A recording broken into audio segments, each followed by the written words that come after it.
Hello and welcome. My name is Harry Waters and you're watching Renewable English.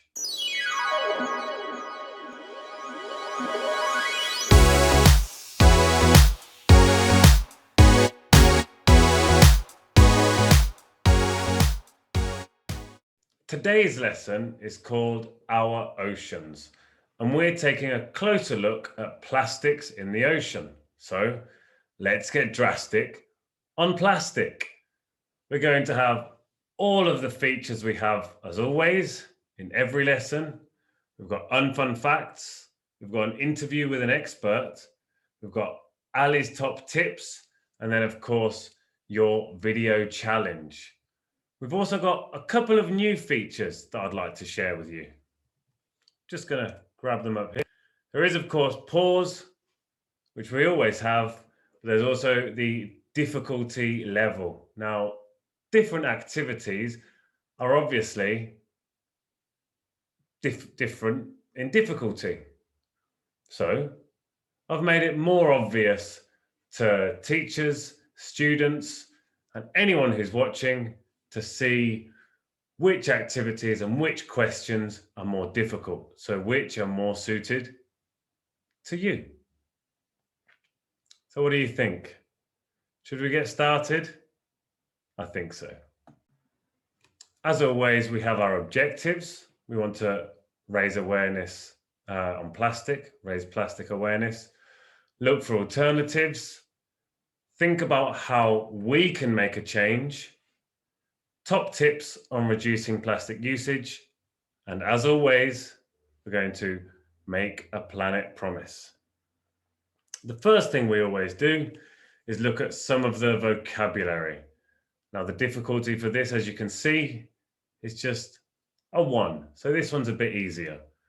Some of these are the same as last week, but we've added a couple more. So now we've got marine debris, litter, microplastics, mermaid, single-use plastic, and reusables. So if you need to press pause, you can do that. Otherwise, let's carry on. So the first one is, of course, single-use plastic. Then we have a mermaid. I'm sure she's plastic-free. Then marine debris, or marine debris, is like the litter in the ocean. Microplastics, teeny weeny little plastics. Next, of course, is litter. We know a lot about litter and picking it up, as we spoke to Kids Against Plastic in the last issue. And finally, reusable. Oh, and it's gone behind the bottle. Great work on the PowerPoint there. Reusable, of course, are those bottles there. So, why don't we continue? Next up, it's time to hand over to that guy again, my beautiful assistant. We're going to hand over for some Unfun Facts. Here he is. Unfun Facts! Every day, 8 million pieces of plastic pollution make their way to the ocean. Every day!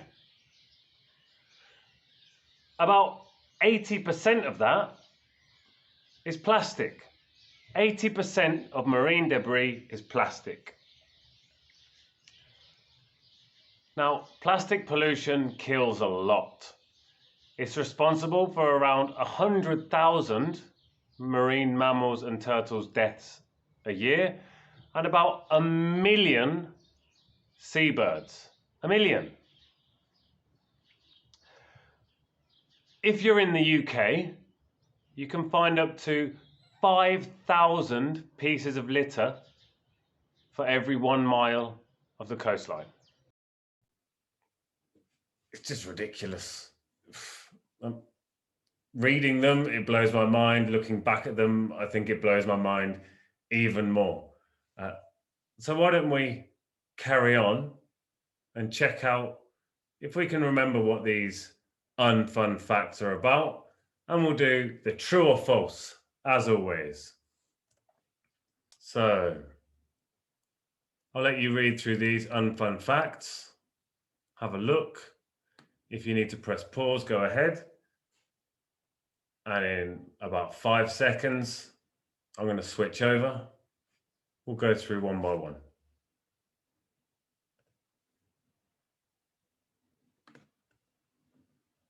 So,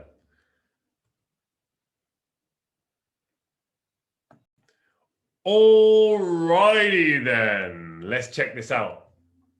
Every day, approximately 3 million pieces of plastic find their way into our oceans. Sorry, plastic pollution find their way into our oceans. False. It's 8 million. Next up, plastics make up 80% of all marine debris studied. Ding! Stop buying single-use plastics. Stop it. Stop it. We'll find out how in a while in our interview. Stop it.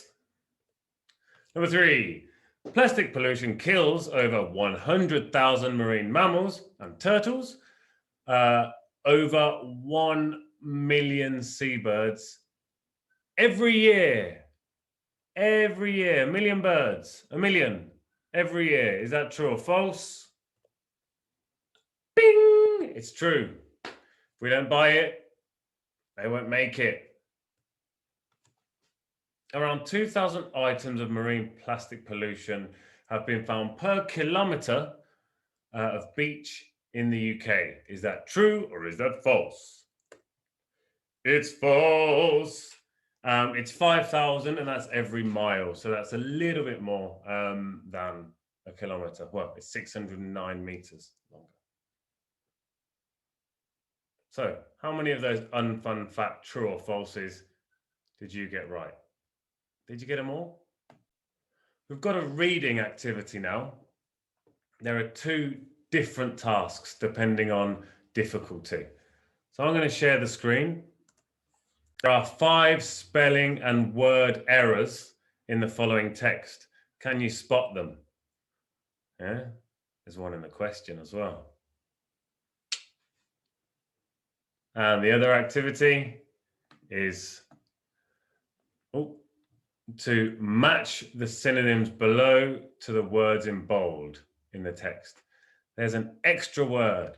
So you're looking for daily, together, sea or ocean litter, enable, emergency, shoreline, and established. They are your words. If you need to press pause now to have a look, and you can see this is a 2 difficulty task. Don't know where to put myself. Should probably just turn the camera off. Okay, here we go, over the page. Here's our reading about 4Ocean. Remember, hit the pause button. I think I'm pointing the right way. If I'm pointing the wrong way, sorry about that. Hit the pause button and have a read. Remember, there are errors in there, and you're also looking for the synonyms. I'm going to assume you've read that now because you would have paused. And here we go. Here are the answers. The errors, we've got business was wrong, force, people, we said persons, educators was spelled incorrectly, researchers, and then cruise, we used the wrong word for cruise. We can quickly go back and check there. So business was wrong, force was wrong, persons obviously wrong, educators spelt wrong. And then down here, oh, I used the right cruise, sorry. I forgot to make an error. So I corrected the right error. There is obviously another word for cruise, like Tom Cruise, or the thing you go on in a ship. And of course, I also missed there the misspelling of polluting, the double L. Now, synonym match, what do we think? Founded is established. Collectively, together, together, together, everyone. Probably don't need to sing High School Musical, do I? Crisis is an emergency. Marine debris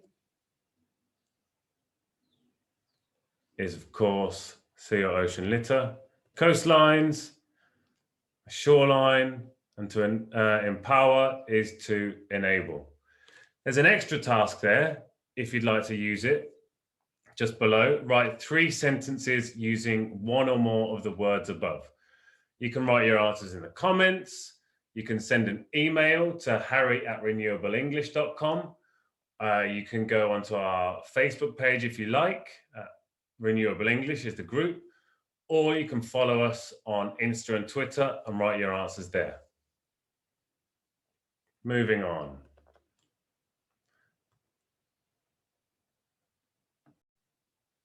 It's time for one of my absolute favorite parts of the lesson.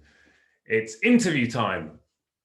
And I get to speak to a different expert about the different part we're talking about, the different unit theme we're speaking of.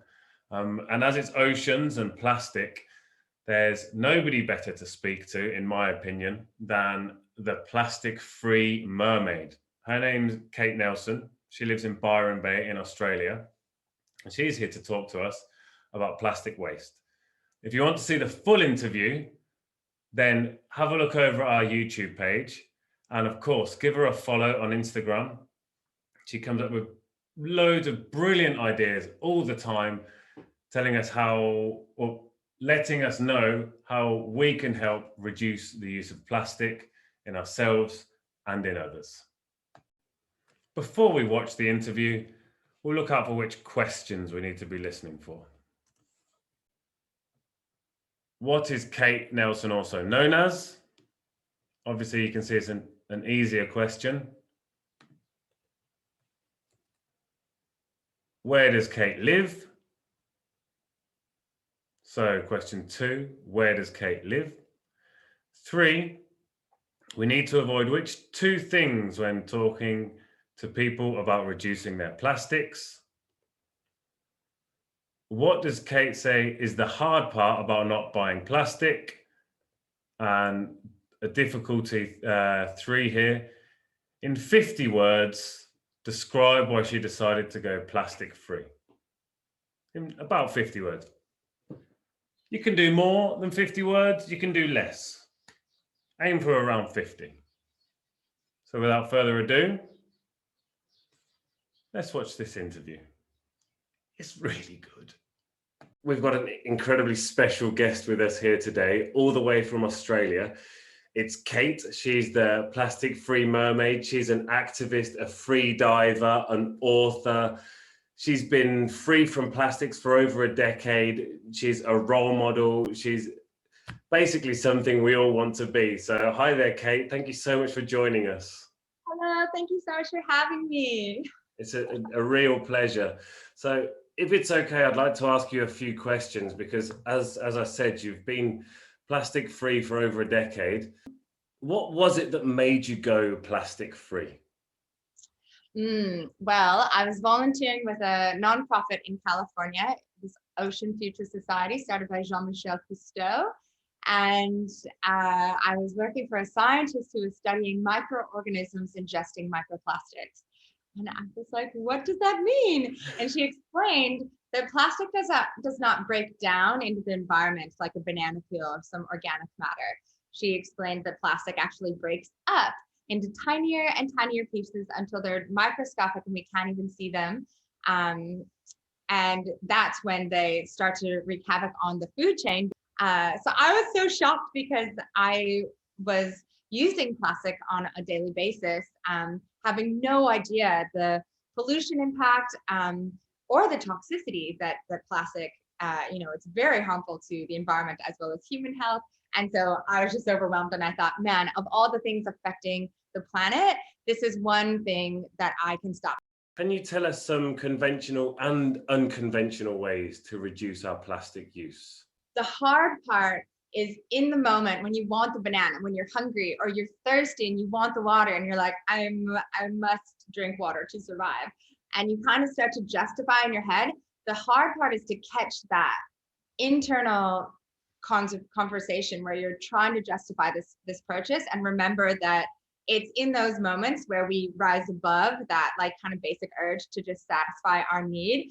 So I encourage people that as you avoid the plastics to really allow that feeling of like, I am taking action for the planet to sink in and just become a part of your being. So I want to know how we can open people's eyes, but without seeming like, too preachy, or without seeming like we know better than you. Just kind of, Right.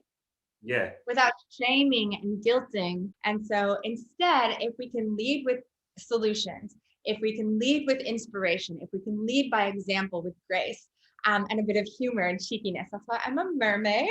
So I like to tell people that I'm allergic to plastic, that I was sent here by the mermaid community to like get legs and come onto land and like figure out why humans are so obsessed with this plastic that's polluting our ocean and our planet that we share.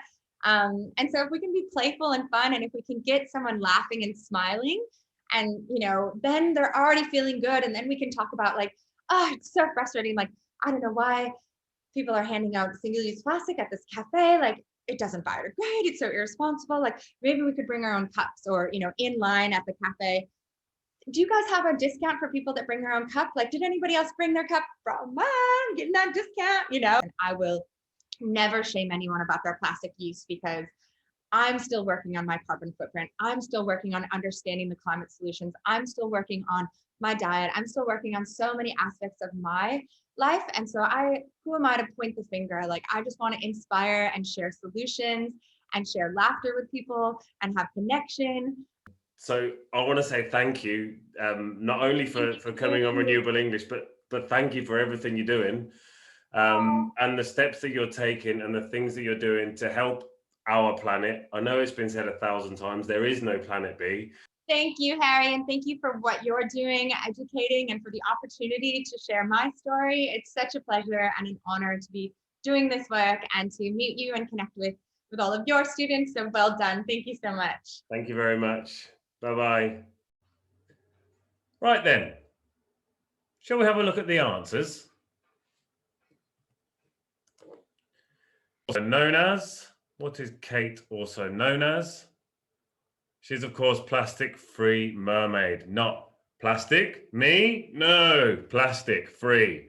I might try and adopt that name one day. The next question. Where does Kate live? In Australia.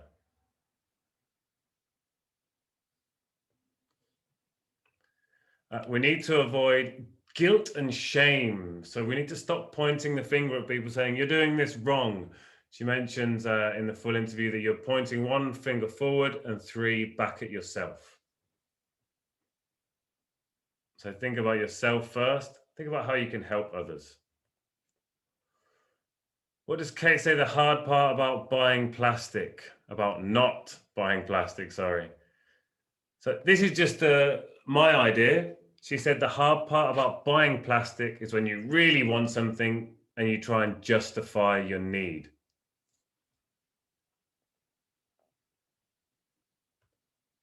And the last one, I'll pause this and let you read it yourselves.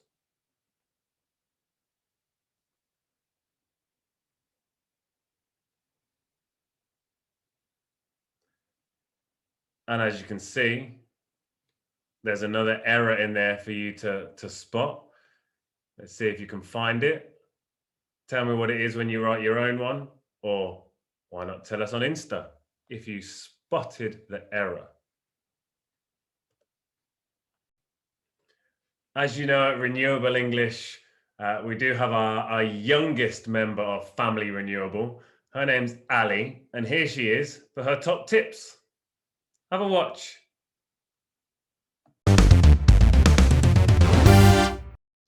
Hi, I'm Ali, and welcome to Ali's Top Tips. Take your own water to the beach in a reusable bottle. Don't buy water in plastic ever!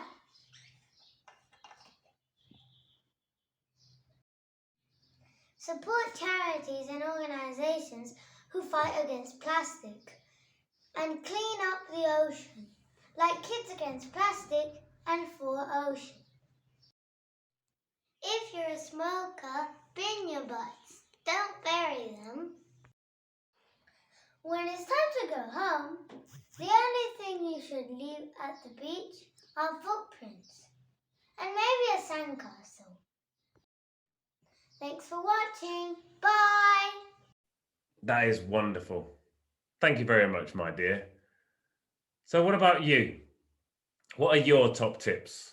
I'd love it if you'd make a video and send it to Renewable English, the email. You can put it on Insta, tag us in it, or you can put it in our group. It's completely up to you. I want to know what your top tips are.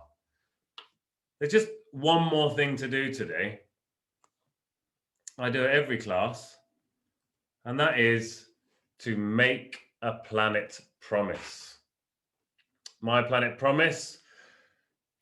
I, Harry Waters, promise to leave only my footprints at the beach. Maybe a sandcastle, like Ali said. So that's it for today. Thank you so much to our guest. Next week, we're looking at fast fashion. So tune in for that one. In the meantime, thank you so much for everything. I'll see you very soon. Bye-bye.